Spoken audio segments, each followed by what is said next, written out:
update to any specific firmware that you want. But I'm going to show you guys that at the end of the video because that's what people have been requesting.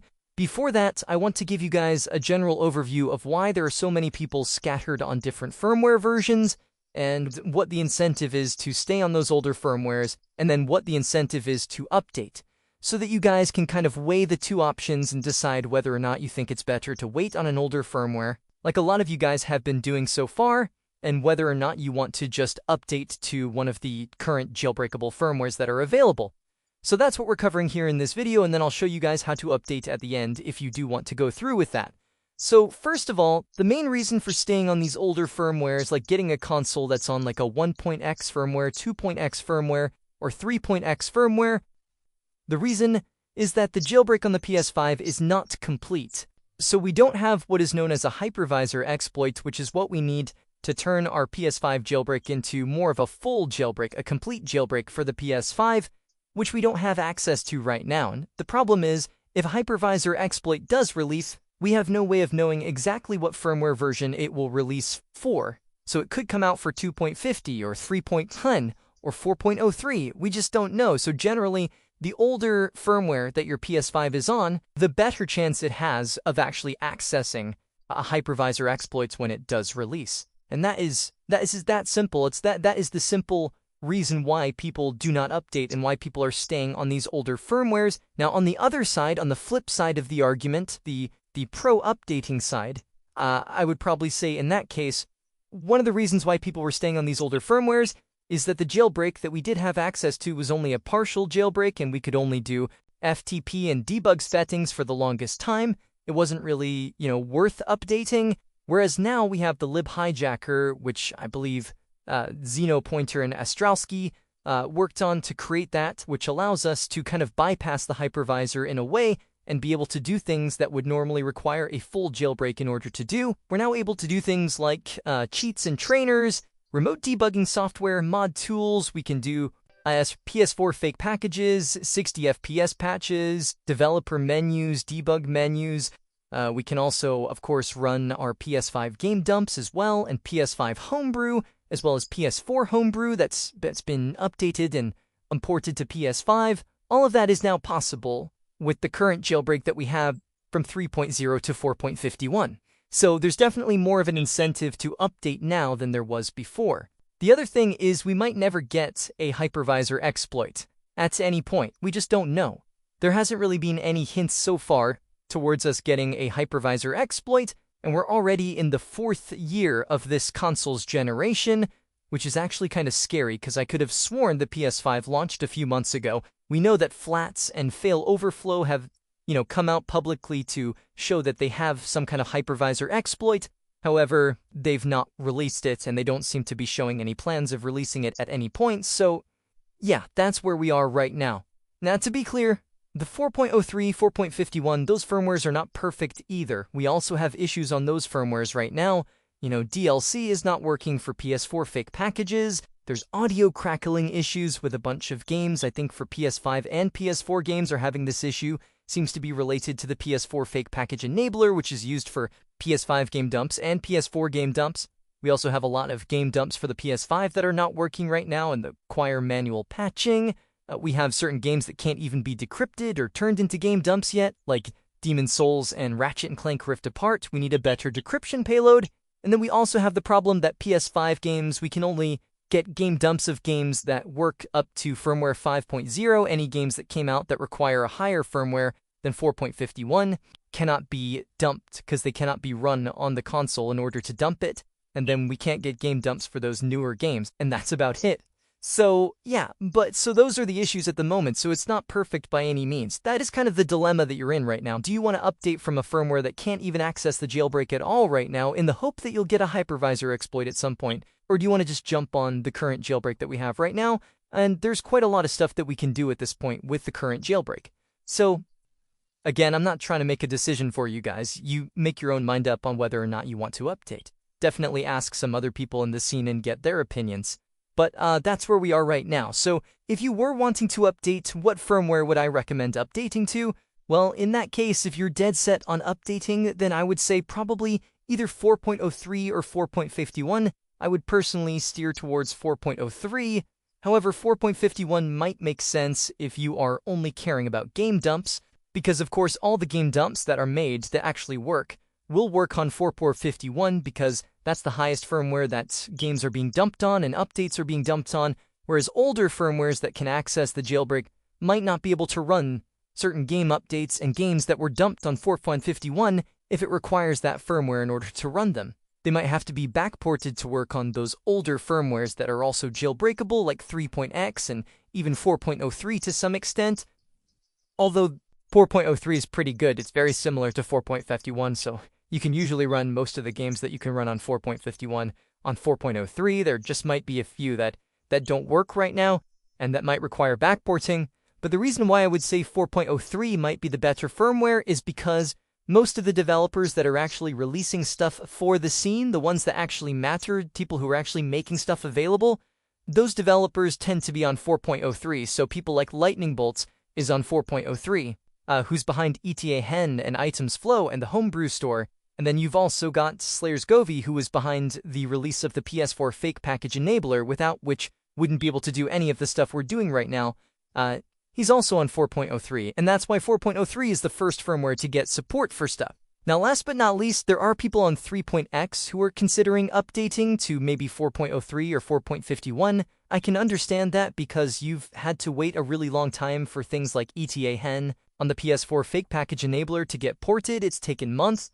Although if you've waited that long, now that you have support for those things, it doesn't really make a lot of sense to update now because you already have access to ETA Hen and the Fake Package Enabler, and any new updates to those things should automatically support your firmware now. So we already have all the offsets for your firmware versions, so any new updates for those things, you should get support. It's only if something brand new comes out that's completely radically different to the stuff we're using right now that requires offsets to be ported for those other firmware versions. Otherwise, you should be good going forward, hopefully. Hopefully, the days of having to wait multiple months for your firmware to get support are over. Fingers crossed anyway. But the issue with being on a 3.x firmware now is really due to the backports, with game dumps not working for PS5 games needing to be backported, games that were dumped on 4.03, 4.50, 4.51 not working on a 3.x firmware because it needs to be manually backported, and that process could take a while. So yeah, there's definitely, still reasons why you might want to update from a 3.x firmware to 4.03, 4.50, or 4.51.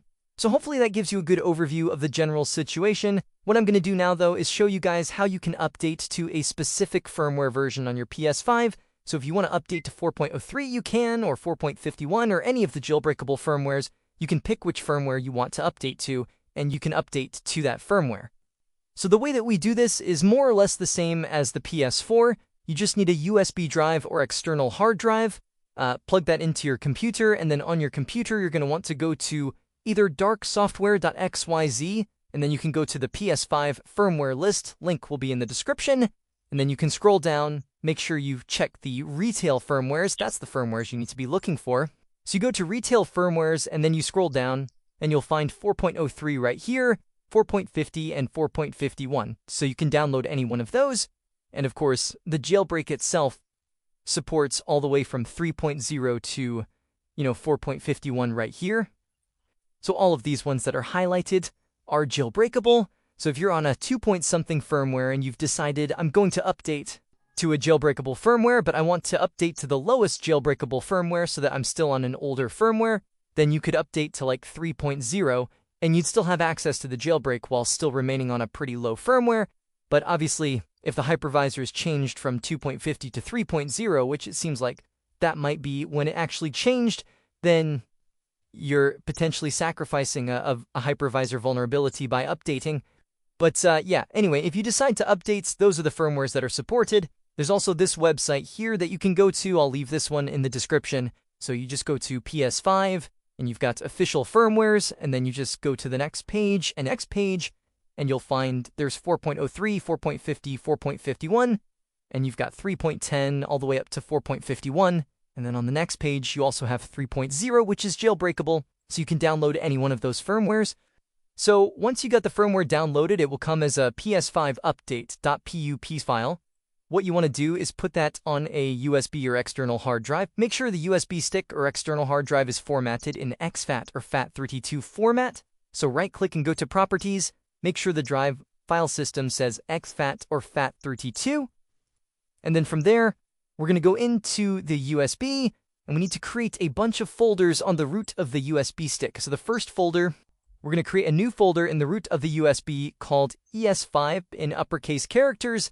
And then inside that folder, we create another folder called Update, also in uppercase characters.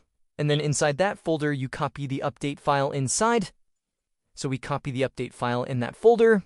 Now you also want to go to View and go to Show, and then File Name Extensions. Make sure that's ticked so that you can actually see the file type showing up, the extension .pup. And you also want to rename the file to make sure it's called PS5 update.pup. There was a space before the extension there for people who don't have file name extensions showing, so that you'll actually see the .pup there. But yeah, you need to make sure it's named PS5 update.pup because a lot of the places you download it from will change the file name slightly. So make sure you rename it so it's PS5 updates.pup in uppercase characters, and make sure you have file name extensions showing. So from here, we can go ahead and eject the drive and plug it in to our PS5. Okay, so once you're on the PS5, you're going to head over to Settings, go to Network, and make sure that you disconnect from the internet. So make sure the Connect to Internet box is unchecked. That's very important because you don't want it to install or download an update from the internet, and then you think you're installing the one from the USB drive, and it actually installs the newer one from the internet because it's more likely to favor the latest updates. Whatever the highest update is, it will want to install that one, which will be one from the internet and not the correct one that's on your USB. So make sure you do that. Also check your downloads. If you have a downloads icon showing up here, then there's something in there. Check to make sure you don't have a system software update that is trying to be downloaded. If there is one in there, make sure that you delete it. Now, if the update has already downloaded to the console, you will not have the option to delete it. You'll only have the option to update. So what you need to do in that situation, if you're on a jailbreakable firmware already, you can run the jailbreak and load the ETA-hen payload that will delete the system software update. It will still show up in your downloads, but if you turn off the internet and restart the PS5, when it reboots, you'll notice that the update should be gone from your downloads because it has been deleted. However, if you're not on a jailbreakable firmware yet, you will not have that option. I think the only option to get rid of it in that scenario is to reset the PS5, which will unfortunately delete all of the files that are currently on your PS5. All of your data and stuff will be wiped, but it will also get rid of the updates. Make sure you're disconnected from the internet before you reset it, and then that way it's not able to download the update again after it restarts. So yeah, that's what you need to do. That'll get rid of the update. That way there's no chance of it accidentally trying to install, or well, maybe deliberately in its case, trying to install the latest firmware instead of the one that's on your USB drive. Generally, because you're selecting the option to install from a USB drive, it should only install the one that is on the USB anyway, even if you do have a system software update downloaded to the console. But you probably don't want to take that risk, so it's best to just try and get rid of that update that's already been downloaded before installing the one from the USB drive. So from there, you can head down to System in the System Settings, and then you can go to System Software Update and Settings. You go in here, you go to Update System Software, and then you make sure you say Update from USB drive, not from the internet. So Update from USB drive. Now, in my case, you already have the latest system software because I have 4.03 and I downloaded 4.03. So I already have the same update that's on the USB stick installed. That's going to tell me I'm already on the latest version. But in your case, it should say there's a valid update found, and it will allow you to install it.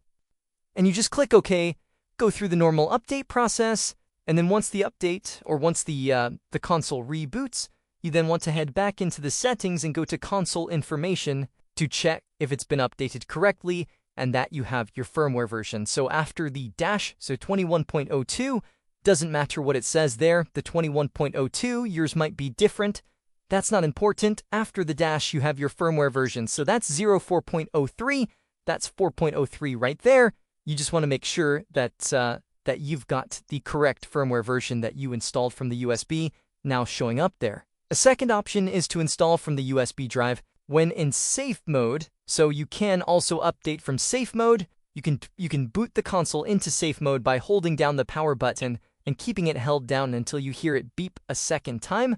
Once you hear the second beep, it will boot you into safe mode, and then from there you just need to plug in the controller with the charge cable to the console, and then you can enter the safe mode options and then find the one for system software update, select that option, and then choose the option to update from a USB, and let it detect the update on the USB, and if it detects it, it can then install it from there. You shouldn't lose any of your stuff because we're not installing a recovery firmware, which would wipe the hard drive. In this case, it's just a normal firmware update, so all of your files and stuff will remain. So anyway, that is how you can update to a specific firmware version if you've decided that you just want to have access to what we have access to right now with the current partial jailbreak, with lip hijacker, access cheats, trainers, game dumps, all of that stuff. The whole idea was just to give you guys a general overview of the situation and let you know how to update your firmware if you do choose to go down that route, even though